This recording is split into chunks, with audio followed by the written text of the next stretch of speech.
At 4 years, less than $1 trillion, 8 months, much more than $17 trillion is being invested in the United States, and it's now pouring in from all parts of the world. We've implemented the largest tax cuts in American history and the largest regulation cuts in American history, making this once and again the best country on earth to do business. And many of the people in this room are investing in America, and it's turned out to be an awfully good investment during this 8-month period. In my first term, I built the greatest economy in the history of the world. We had the best economy ever, history of the world. And I'm doing the same thing again, but this time it's actually much bigger and even better. The numbers far surpass my record-setting first term. On our southern border, we have successfully repelled a colossal invasion, and for the last 4 months, and that's 4 months in a row, the number of illegal aliens admitted and entering our country has been 0. Hard to believe, because if you look back just a year ago, it was millions and millions of people pouring in from all over the world, from prisons, from mental institutions, drug dealers, all over the world they came. They just poured into our country with the ridiculous open border policy of the Biden administration.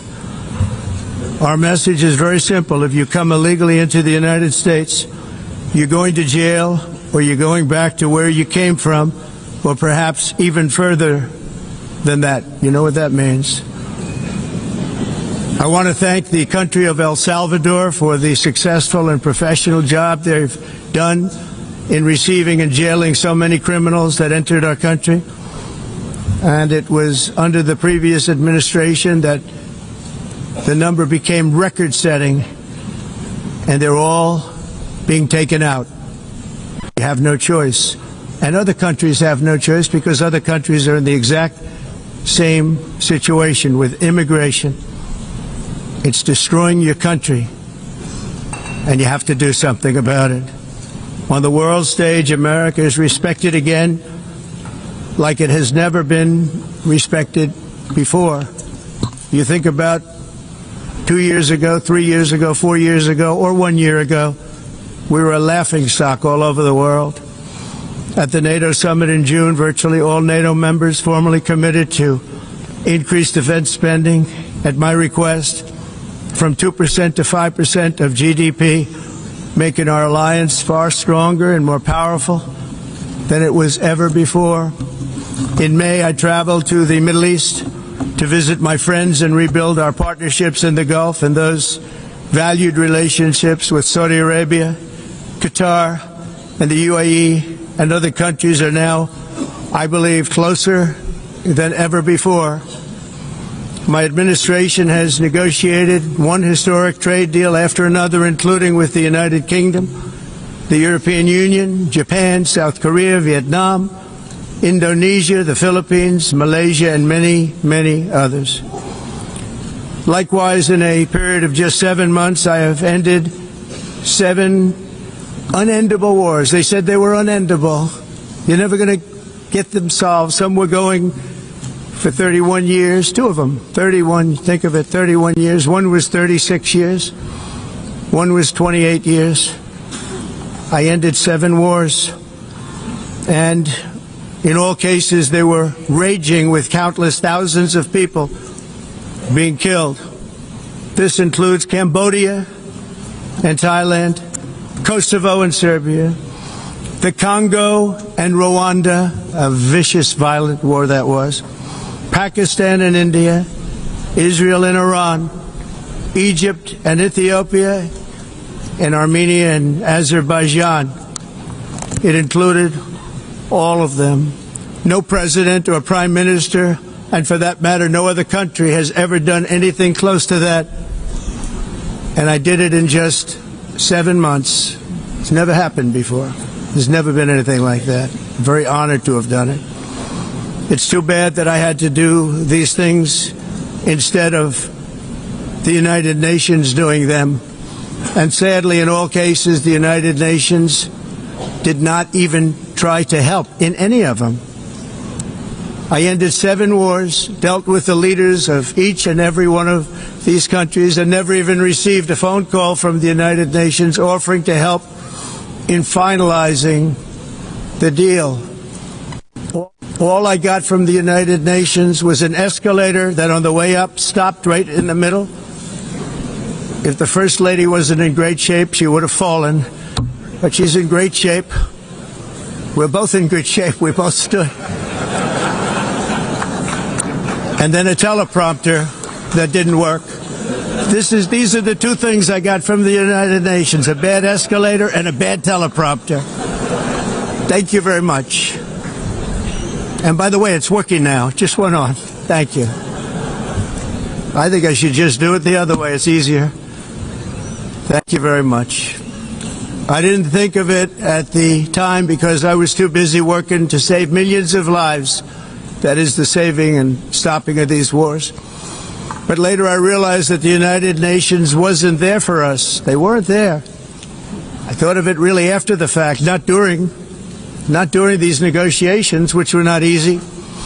That being the case, what is the purpose of the United Nations? The UN has such tremendous potential. I've always said it. It has such tremendous, tremendous potential. But it's not even coming close to living up to that potential. For the most part, at least for now, all they seem to do is write a really strongly worded letter and then never follow that letter up. It's empty words, and empty words don't solve war. The only thing that solves war and wars is action. Now, after ending all of these wars and also earlier negotiating the Abraham Accords, which is a very big thing for which our country received no credit, never receives credit. Everyone says that I should get the Nobel Peace Prize for each one of these achievements. But for me, the real prize will be the sons and daughters who live to grow up with their mothers and fathers, because millions of people are no longer being killed in endless and unglorious wars. What I care about is not winning prizes, it's saving lives. We saved millions and millions of lives with the 7 wars. And we have others that we're working on, and you know that. Many years ago, a very successful real estate developer in New York, known as Donald J. Trump, I bid on the renovation and rebuilding of this very United Nations complex. I remember it so well. I said at the time that I would do it for $500 million, rebuilding everything.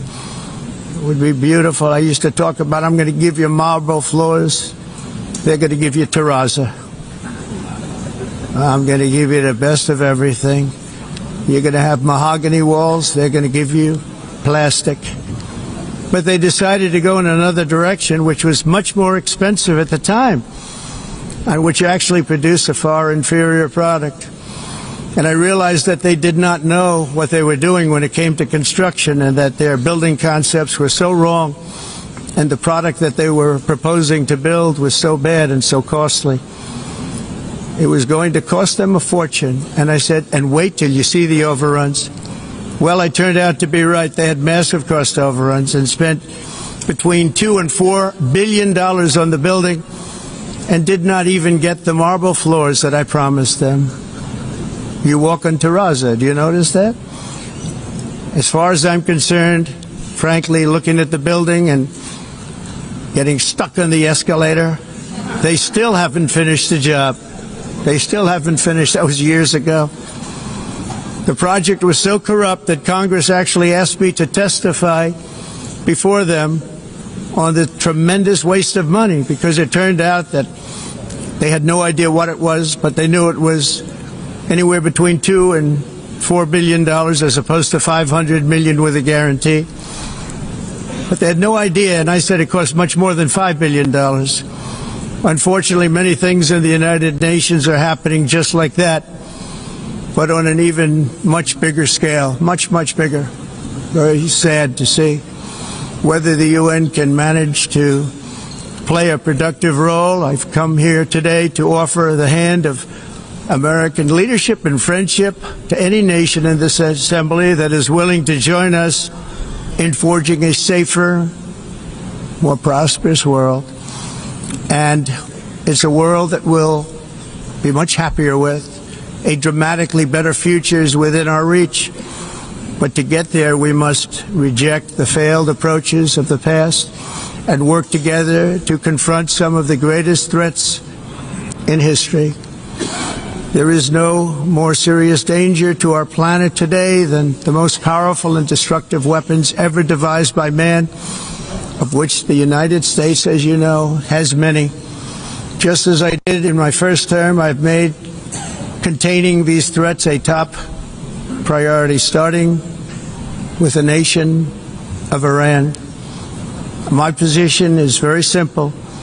The world's #1 sponsor of terror can never be allowed to possess the most dangerous weapon. That's why shortly after taking office, I sent the so-called Supreme Leader a letter making a generous offer. I extended a pledge of full cooperation in exchange for a suspension of Iran's nuclear program.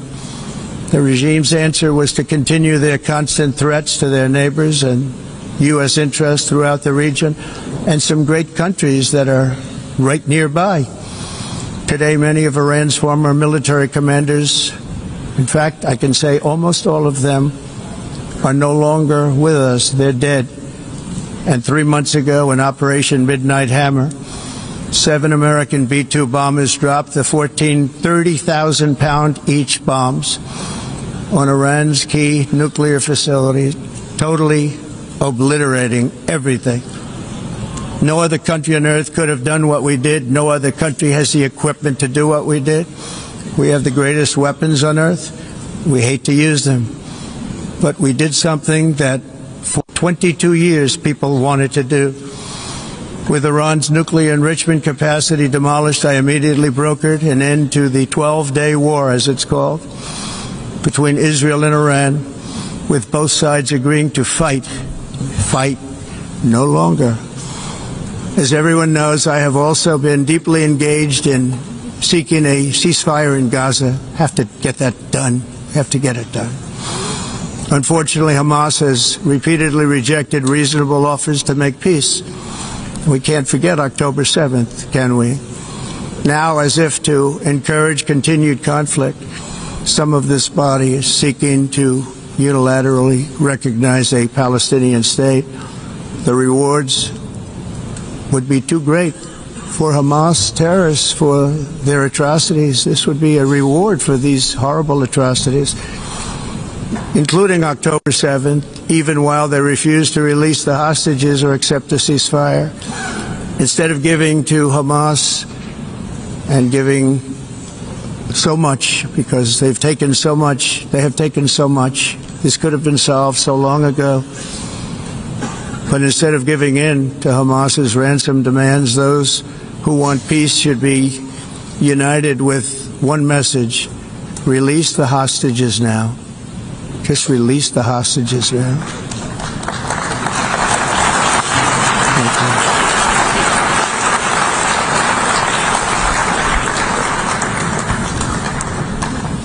Thank you.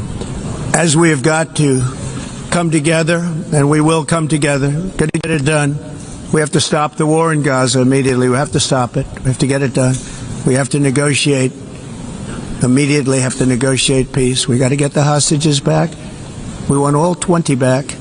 We don't want 2 and 4. As you know, I got, along with Steve Witkoff and others that helped us, Marco Rubio, and we got most of them back.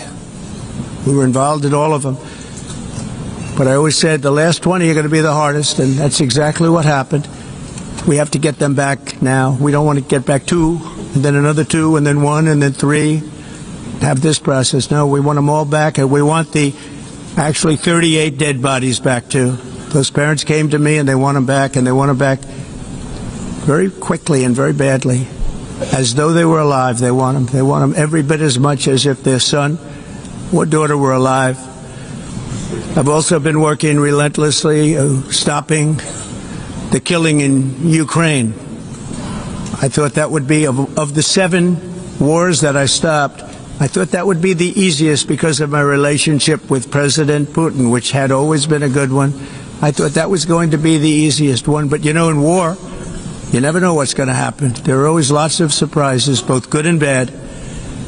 Everyone thought Russia would win this war in 3 days, but it didn't work out that way. It was supposed to be just a quick little skirmish. It's not making Russia look good. It's making them look bad. No matter what happens from here on out, this was something that should have taken a matter of days, certainly less than a week, and they've been fighting for 3.5 years and killing anywhere from 5,000 to 7,000 young soldiers, mostly soldiers, on both sides, every single week, from 5,000 to 7,000 dead young people, and some in cities, much smaller numbers, where rockets are shot, where drones are dropped. This war would never have started if I were president. This was a war that should have never happened. It shows you what leadership is, what bad leadership can do to a country. Look what happened to the United States, and look where we are right now in just a short period of time. The only question now is how many more lives will be needlessly lost on both sides. China and India are the primary funders of the ongoing war by continuing to purchase Russian oil. But inexcusably, even NATO countries have not cut off much Russian energy and Russian energy products, which, as you know, I found out about 2 weeks ago, and I wasn't happy. Think of it. They're funding the war against themselves. Who the hell ever heard of that one?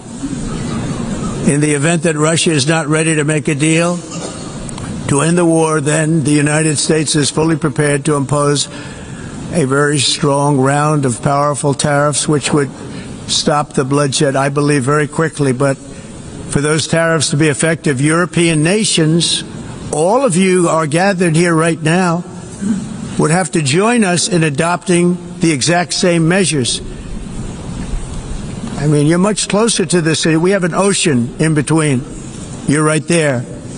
And Europe has to step it up. They can't be doing what they're doing. They're buying oil and gas from Russia while they're fighting Russia. It's embarrassing to them, and it was very embarrassing to them when I found out about it, I can tell you that. They have to immediately cease all energy purchases from Russia. Otherwise, we're all wasting a lot of time. So I'm ready to discuss this. We'll discuss it today with the European nations, all gathered here. I'm sure they're thrilled to hear me speak about it, but that's the way it is. I like to speak my mind and speak the truth. As we seek to reduce the threat of dangerous weapons today, I'm also calling on every nation to join us in ending the development of biological weapons once and for all. And biological is terrible, and nuclear is even beyond, and we include nuclear in that.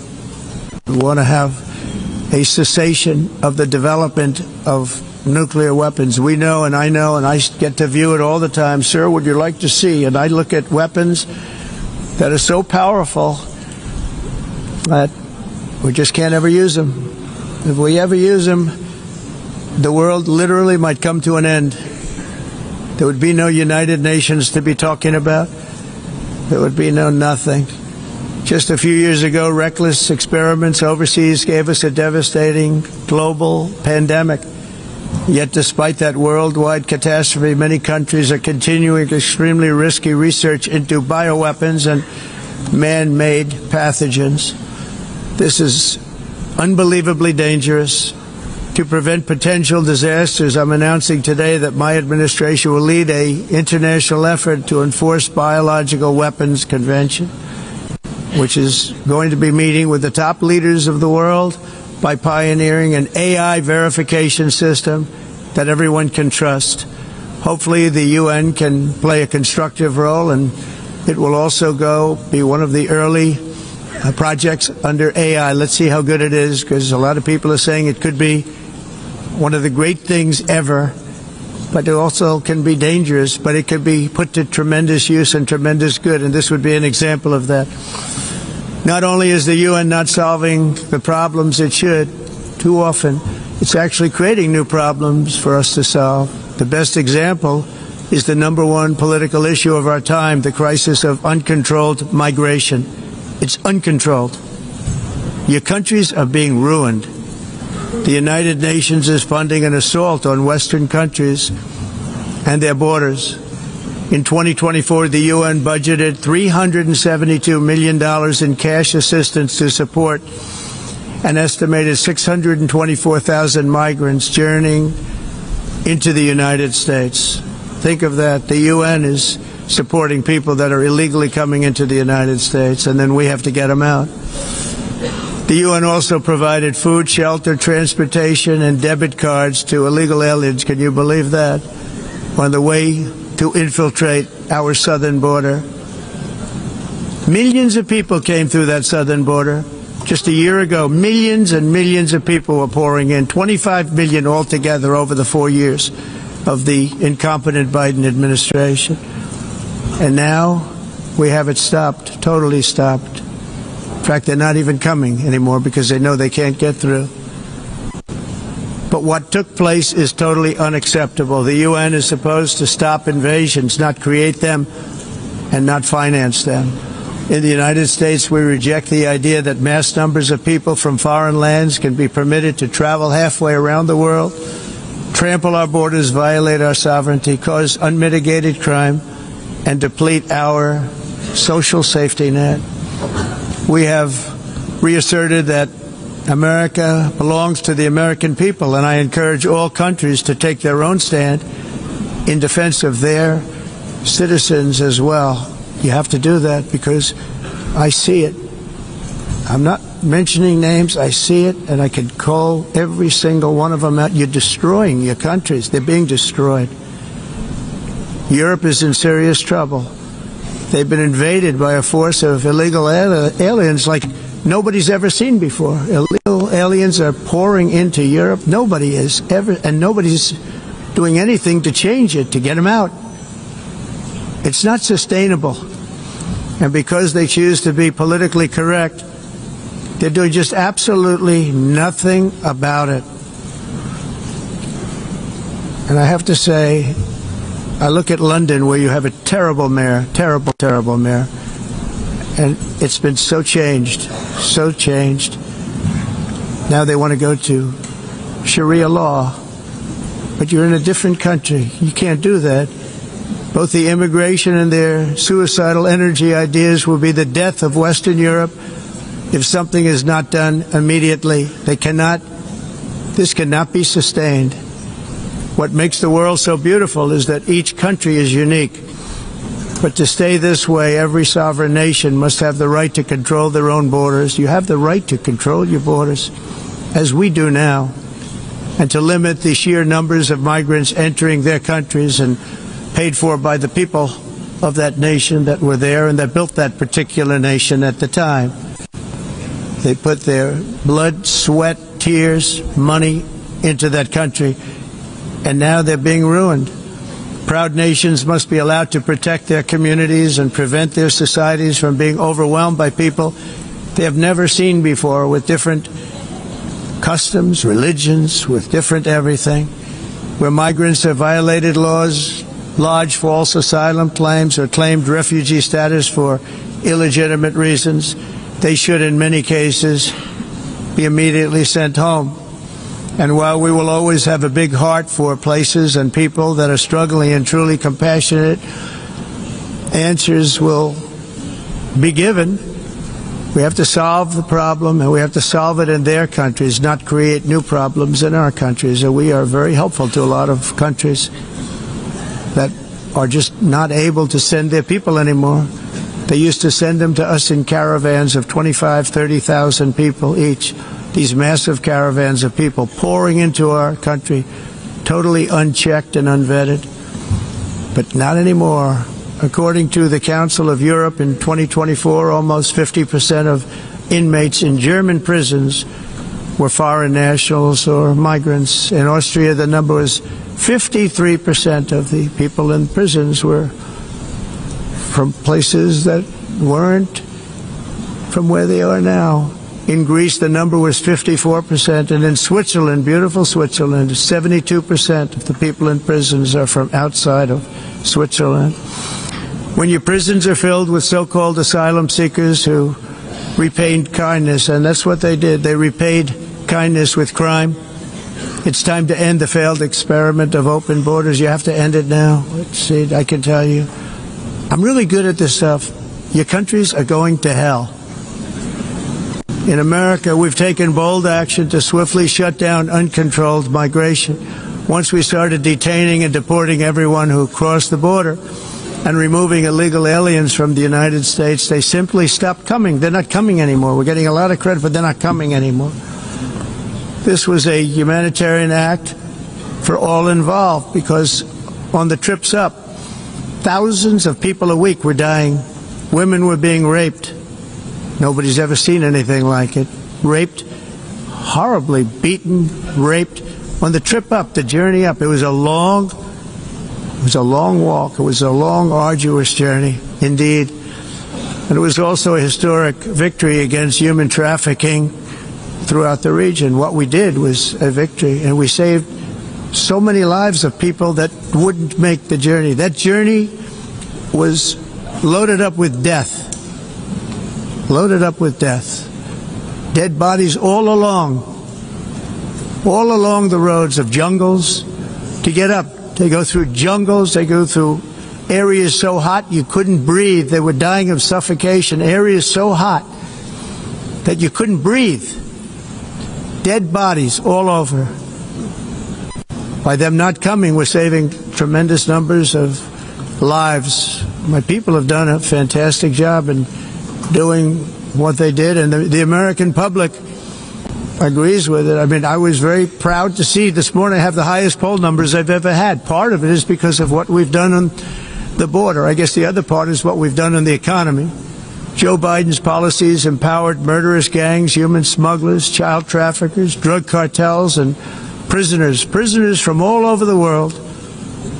The previous administration also lost nearly 300,000 children. Think of that. They lost more than 300,000 children, little children, who were trafficked into the United States on the Biden watch, many of whom have been raped, exploited, and abused, and sold.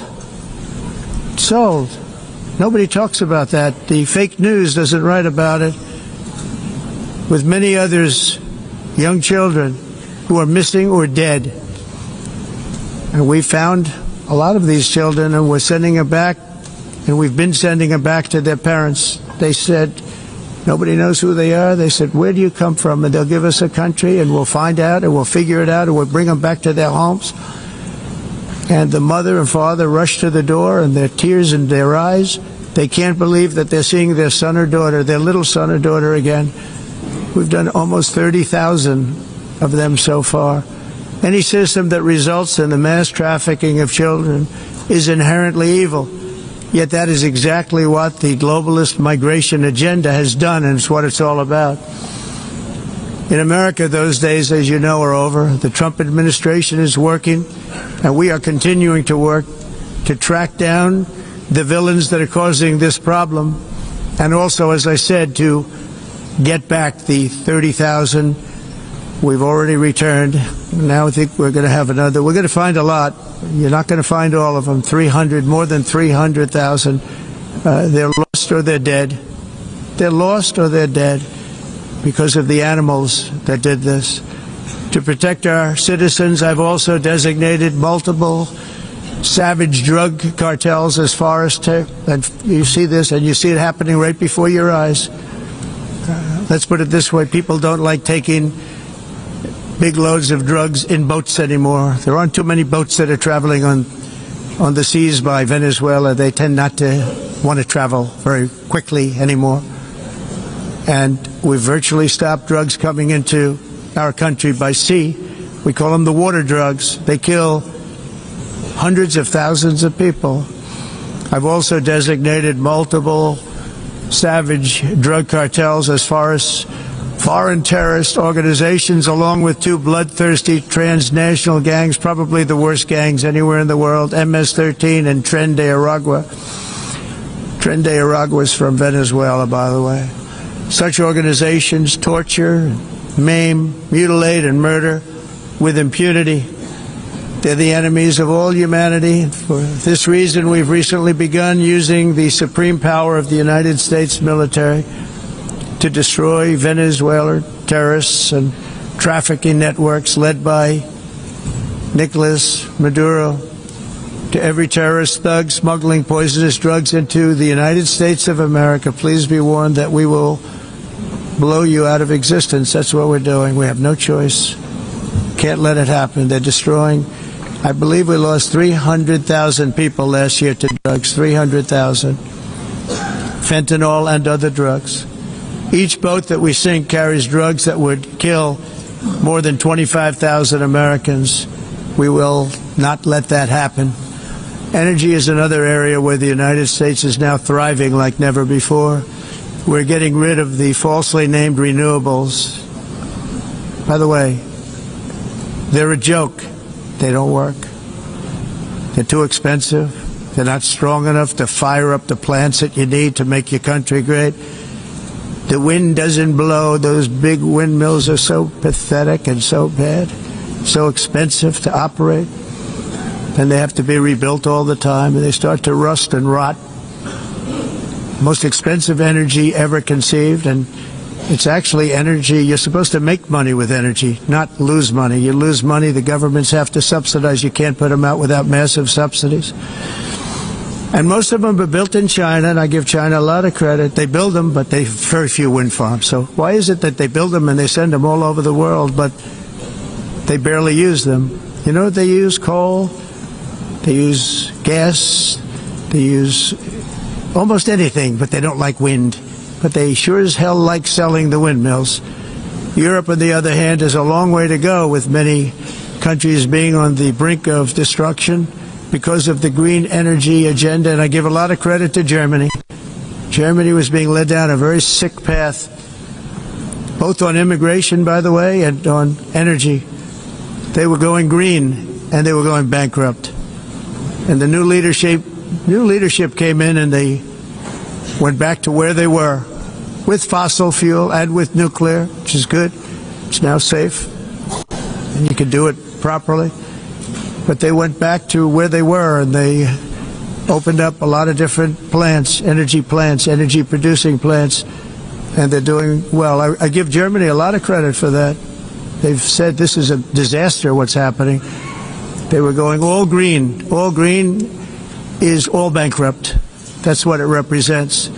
And it's not politically correct. I'll be very badly criticized for saying it, but I'm here to tell the truth. I don't care. It doesn't matter to me.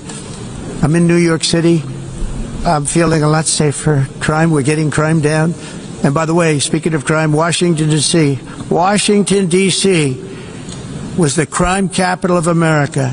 Now it's after 12 days, it's a totally safe city.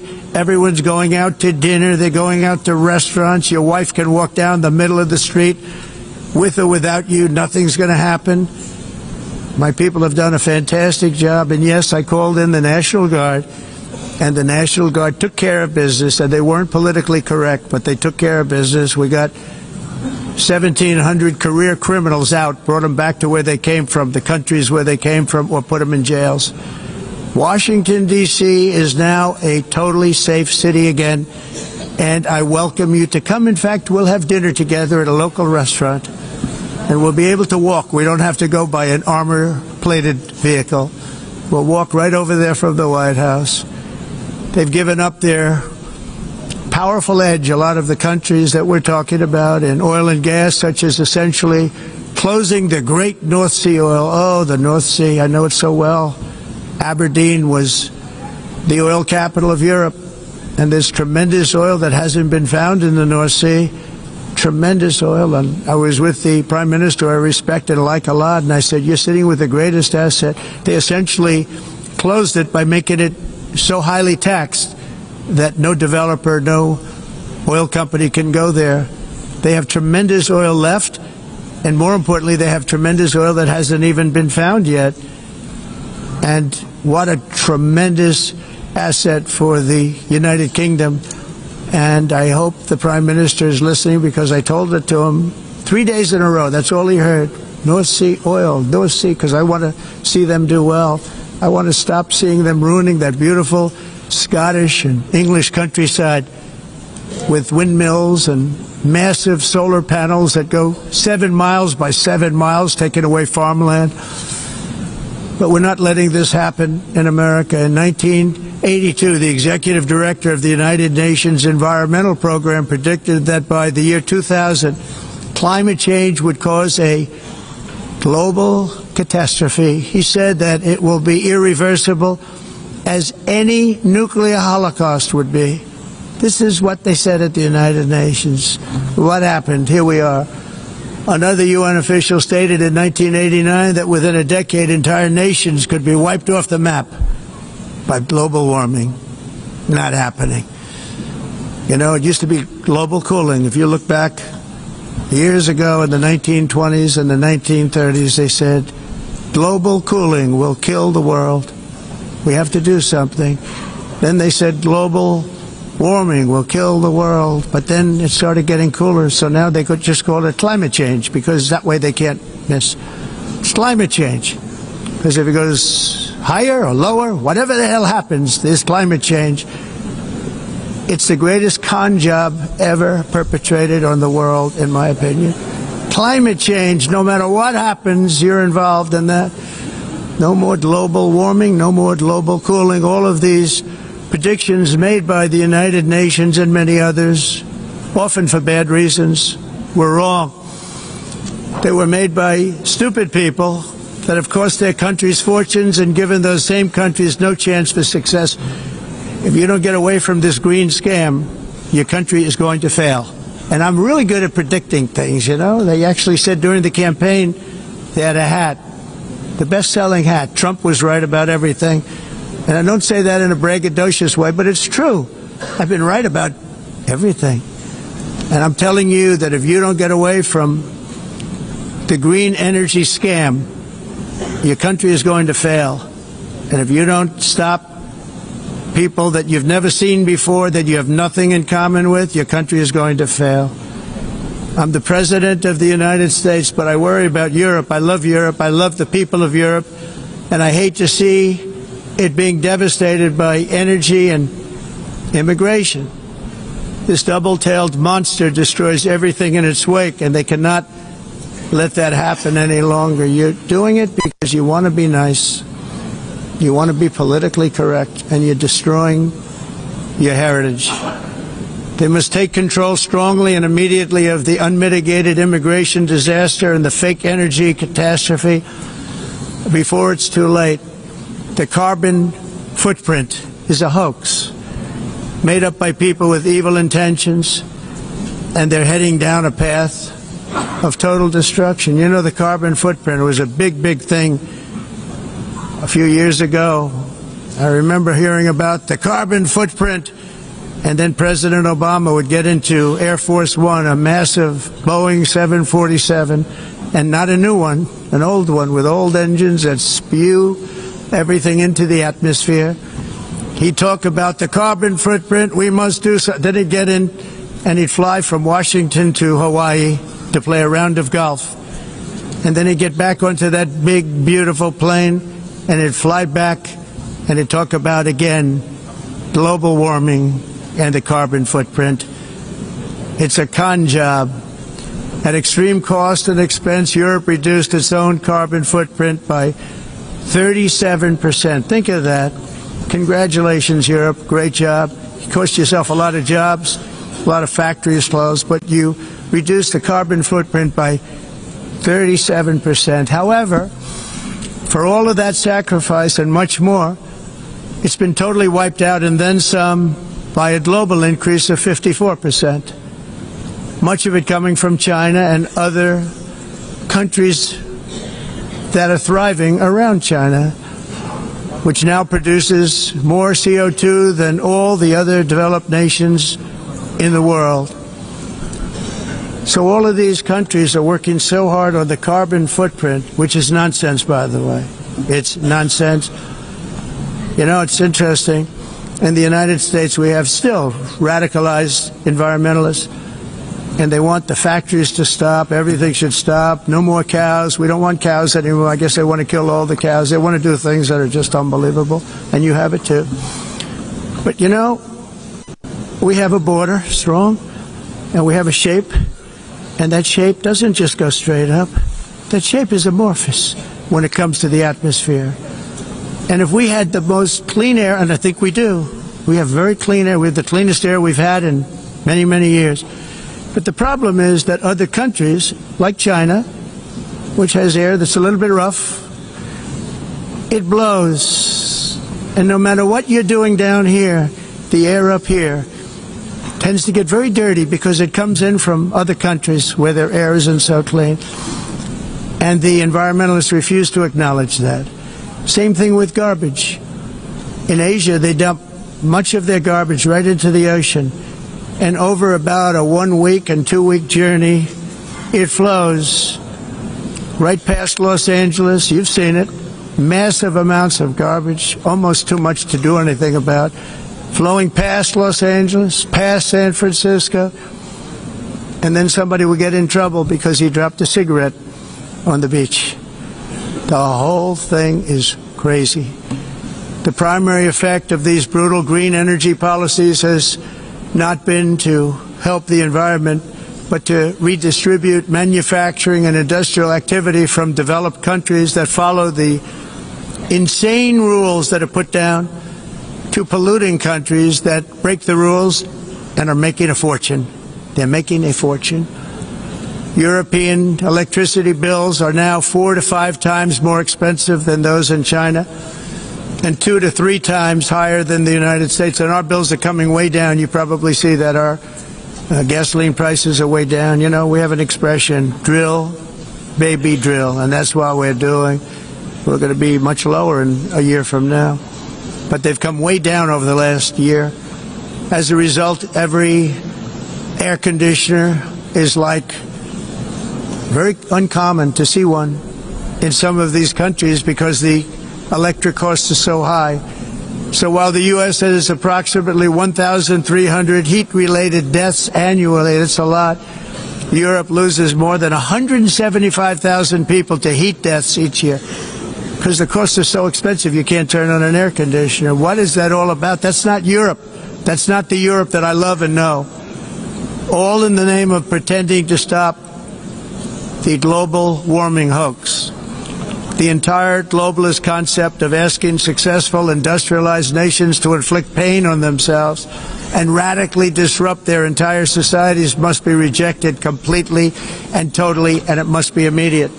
That's why in America I withdrew from the fake Paris Climate Accord, where, by the way, America was paying so much more than every country. Others weren't paying. China didn't have to pay until 2030. Russia was given an old standard that was easy to meet, a 1990 standard. But for the United States, we're supposed to pay like $1 trillion. And I said, this is another scam.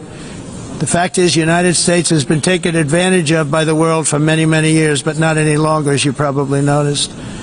I unleashed massive energy production and signed historic executive orders to hunt for oil, but we don't have to do much hunting because we have the most oil of any nation anywhere, oil and gas in the world. And if you add coal, we have the most of any nation in the world. Clean, I call it clean, beautiful coal. You can do things today with coal that you couldn't have done 10 years ago, 15 years. So I have a little standing order in the White House. Never use the word coal, only use the words clean, beautiful coal. Sounds much better, doesn't it? But we stand ready to provide any country with abundant, affordable energy supplies if you need them, when most of you do. We're proudly exporting energy all over the world. We're now the largest exporter. In the United States, we want trade and robust commerce with all nations, everybody. We want to help nations. We're going to help nations. But it must also be fair and reciprocal. The challenge with trade is much the same with climate. The countries that followed the rules, all their factories have been plundered. It's really sad to watch. They've been broken.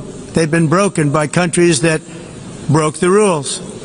That's why the United States is now applying tariffs to other countries, and much as these tariffs were for many years applied to us, uncontrollably applied to us, we've used tariffs as a defense mechanism under the Trump administration, including my first term, where hundreds of billions of dollars in tariffs were taken in. And by the way, we had the lowest inflation, and now we have very low inflation.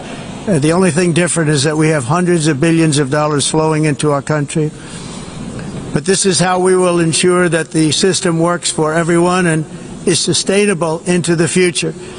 We're also using tariffs to defend our sovereignty and security throughout the world, including against nations that have taken advantage of former U.S. administrations for decades, including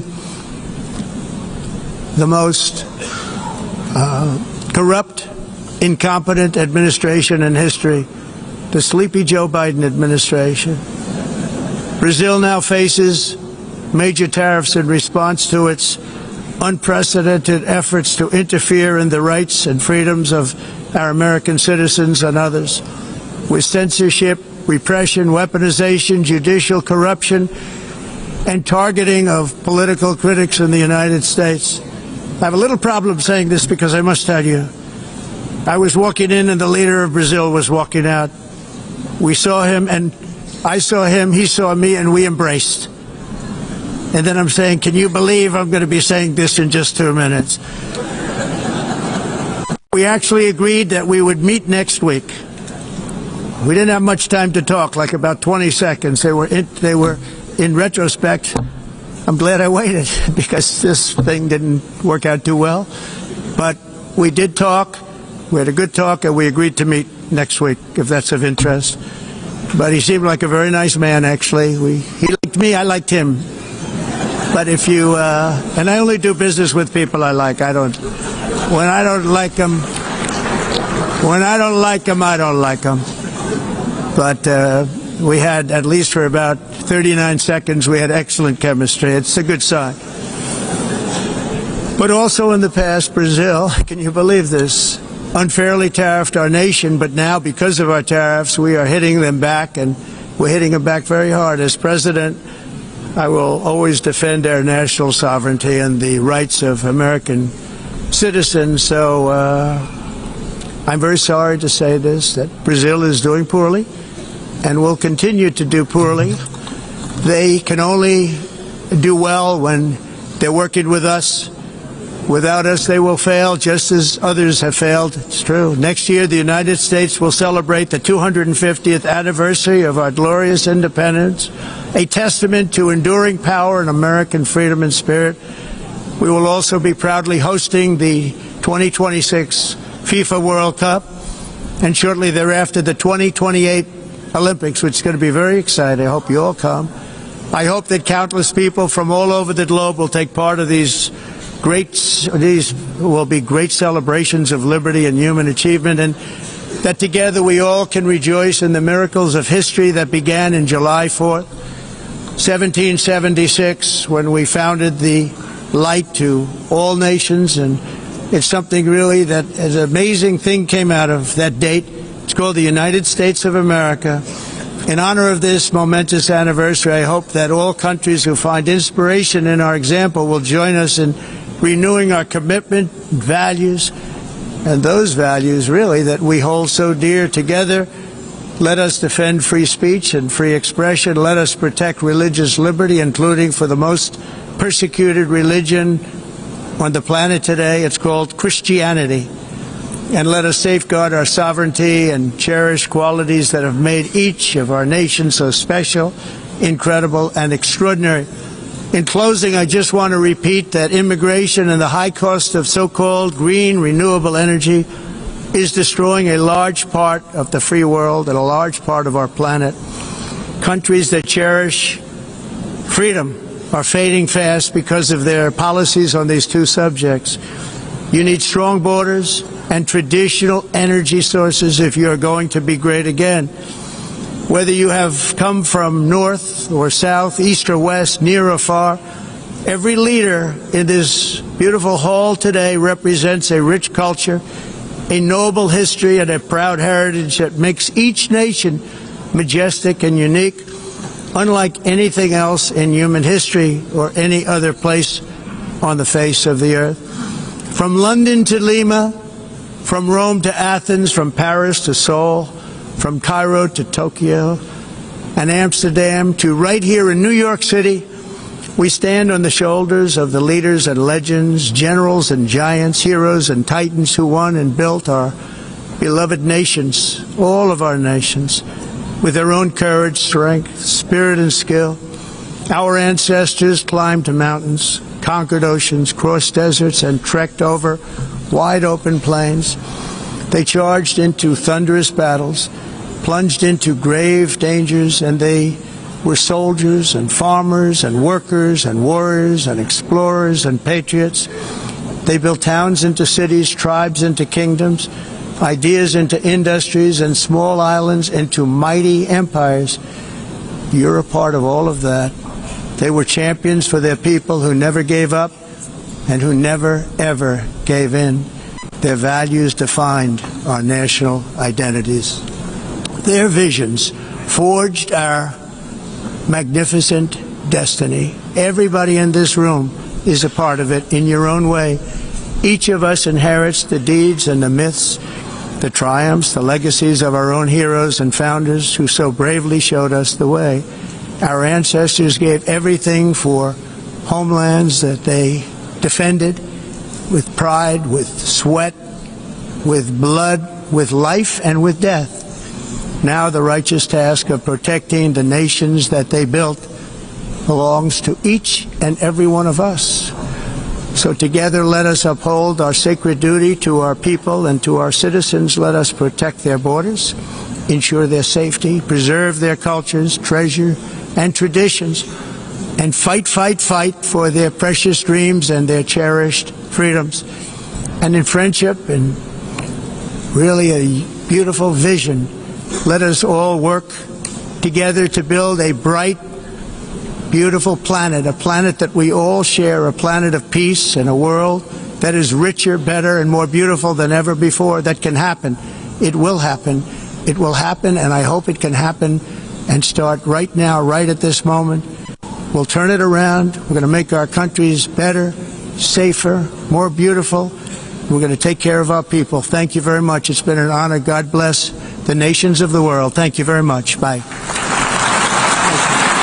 Donald Trump का अक़वाम मुत्तहिदा की general assembly से खिताब, कई अहम मामलात पर उन्होंने गुफ्तगू की। उन्होंने कहा कि पाकिस्तान और भारत के दरमियान उन्होंने जंग बंदी करवाई। अमेरिका की ये सुनहरी दौर चल रहा है। और अब देखिए प्रोग्राम कैपिटल टॉक।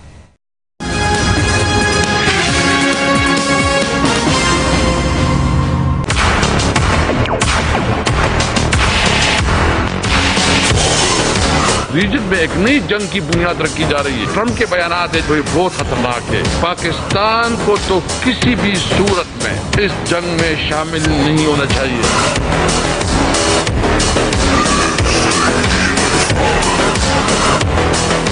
बिस्मिल्लाहिर्रहमानिर्रहीम, अस्सलाम वालेकुम। कैपिटल टॉक में खुश आमदेद। इस वक्त न्यूयॉर्क में अक़वाम मुत्तहिदा की जनरल असम्बली का इजलास शुरू हो चुका है। दुनिया भर के बड़े बड़े लीडर इकट्ठे हुए हैं। उन सब ने तकरीरें करनी है, आपस में एक दूसरे के साथ मुलाकातें करनी है।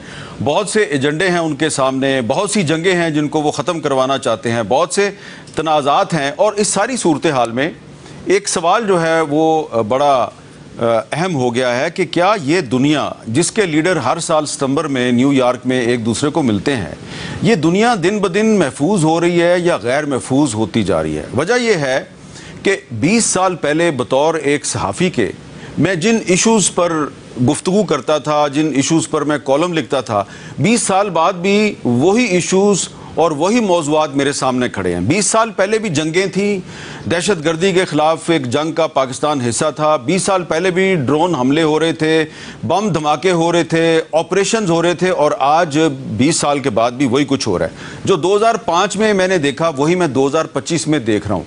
2005 और 2025 के दौरान एक नई नस्ल पैदा हो चुकी है। जो बच्चा 2005 में 2006 में पैदा हुआ अब वो जवान हो चुका है। तो उसको हम कैसी दुनिया दे रहे हैं? क्या हम یعنی کہ ہماری نسل جو ہے وہ اپنی نئی نسل کو ایک محفوظ دنیا دے رہی ہے یا ایک غیر محفوظ دنیا دے رہی ہے. تو اس پر آج ہم گفتگو کریں گے. ہمارے پروگرام کے 2 حصے ہیں. پہلے حصے میں ہمارے ساتھ موجود ہیں وہ نسل جو کہ اس وقت پاکستان کو چلا رہی ہے اور دنیا کو چلا رہی ہے, اور پروگرام کے دوسرے حصے میں کچھ برائٹ ینگ سٹارز ہیں, ینگ پاکستانی ہیں, ورلڈ ریکارڈ ہولڈرز ہیں. ان سے پوچھیں گے کہ آپ کو اپنا مستقبل کیا نظر آ رہا ہے. تو ہمارے ساتھ موجود ہیں سینیٹر ڈاکٹر مصدق ملک صاحب, وزیر موسمیاتی تبدیلی, اور بیرسٹر عمیر نیازی صاحب رکن قومی اسمبلی ہیں اور پاکستان تحریک انصاف سے ان کا تعلق ہے.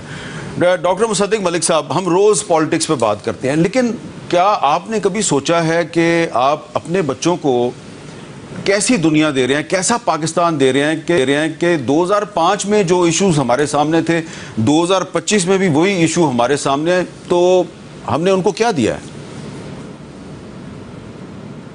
بڑا مشکل آپ نے سوال پوچھ لیا ہے, اور میں کو موازنہ کرنے کی اپنے ذہن میں خاکہ کشی کر رہا تھا کہ کوئی موازنہ میرے ذہن میں آ جائے کہ ہمارے پاس ہمیں ہمارے والدین نے کیا دیا اور ہم نے اپنے بچوں کو کیا دیا اور کس قسم کی دنیا ان کے حوالے کر کے جا رہے ہیں. تو بہت سے مختلف زاویوں سے آپ دیکھ سکتے ہیں. آپ کہہ سکتے ہیں کہ مجھے اچھی طرح یاد ہے کہ جب ہم بچپن میں تو ہر 3-5ویں گھر میں کہیں ایک ٹیلی فون لگا ہوتا تھا, ہر 7ویں-8ویں گھر میں, چوتھے گھر میں کوئی گاڑی ہوتی تھی, کوئی اس طرح کا سلسلہ تھا. آنٹیاں آتی تھی فون کرنے کے لیے, تھوڑا فون آیا جی ذرا, وہ ملازم جاتے تھے.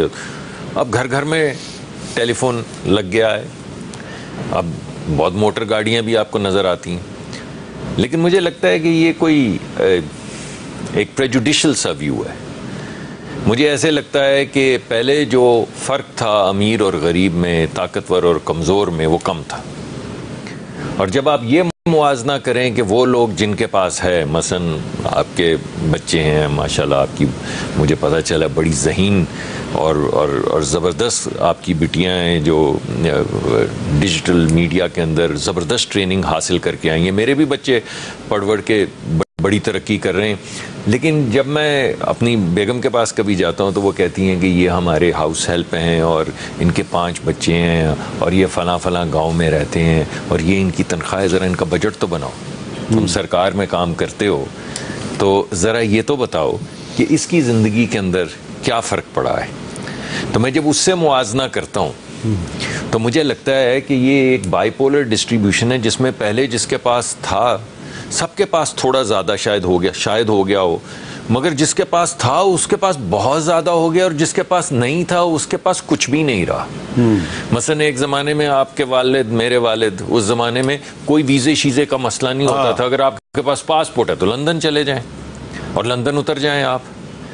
تو اب ہر ایک کے پاس پاسپورٹ ہے, لیکن دنیا, وہ لوگ جو کمزور ہیں, جو پیریفری آف دا ورلڈ پہ رہتے ہیں, ان کو وہ گمان میں بھی نہیں آتا کہ وہ کسی جگہ پہ ویسٹرن یورپین ملک میں اتر جائیں گے اور ایک گلوبل ویلیج ہے جس کے وہ سٹیزن ہیں.